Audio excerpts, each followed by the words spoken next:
Alors pourquoi est-ce que vous êtes mobilisé aujourd'hui ici devant la direction des finances publiques? Bien, l'intersyndicale nationale solidaire CGT, FO et CFDT a appelé à une journée morte à la DGFiP ce jour pour protester contre les plans successifs de restructuration, de suppression d'emplois que nous subissons depuis des années. On en est quasiment à 39 000 suppressions d'emplois depuis 2002. Ça devient intolérable, les services sont à l'os de l'aveu même de certains directeurs.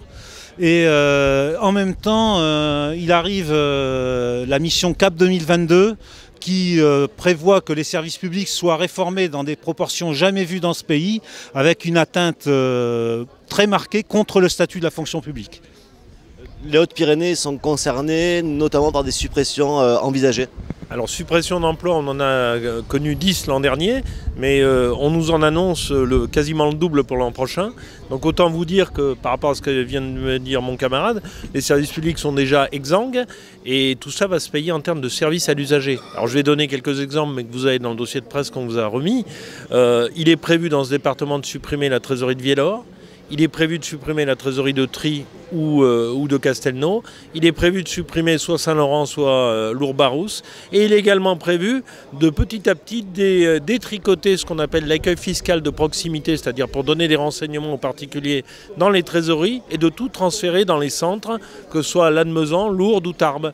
Et à partir de là, on est en train, bon, il y a l'action par rapport à ce que vient de dire Philippe, mais on a rencontré les élus locaux, nationaux, sénateurs, députés. Ce soir et cet après-midi, nous rencontrons le maire de Haro et madame le maire de Viellore pour faire front commun et maintenir le service public de proximité. Et monsieur le directeur qui essaye de passer en force, on va essayer de lui rendre la vie la plus difficile possible, mais pour maintenir le service. D'autant que le prélèvement à la source va arriver assez rapidement, il va falloir aussi renseigner les usagers. Ça va compliquer la tâche des agents des impôts. Alors ça va compliquer la vie de tout le monde, ce prélèvement à la source. On a dit d'entrée que le système fiscal français n'était absolument pas adapté à ce prélèvement à la source. Donc en plus, on sait qu'au niveau de nos systèmes d'information, il y a encore beaucoup de failles, beaucoup de points qui sont pas au point. Et en plus, on pense que ça va complexifier beaucoup pour les contribuables, puisqu'ils vont devoir faire des choix sur les taux d'imposition, etc. Ça va être très très compliqué.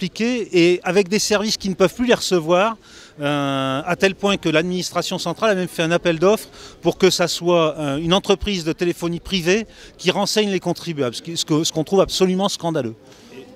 Philippe a un petit document où on voit que la Poste se positionne, je crois que c'est la Poste, oui, qui se positionne aujourd'hui pour que le service gratuit, qui était le service de renseignement fiscal, devienne payant.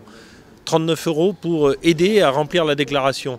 Donc on voit bien qu'on est dans une logique de privatisation et le prélèvement à la source, pour un petit peu compléter ce qui a été dit, c'est pas seulement une technique de recouvrement, c'est qu'il y a un objectif politique qui nous semble assez clair, c'est de rendre l'impôt sur le revenu le moins progressif possible, de l'individualiser alors qu'en France on a la notion de foyer fiscal et d'aller à terme sans doute vers une fusion de l'impôt sur le revenu et de la CSG, ce qui, je dirais, interroge y compris sur le financement de la protection sociale dans notre pays. Et ça, c'est ce qu'on veut porter aux usagers, parce que ça, on ne le leur dit pas.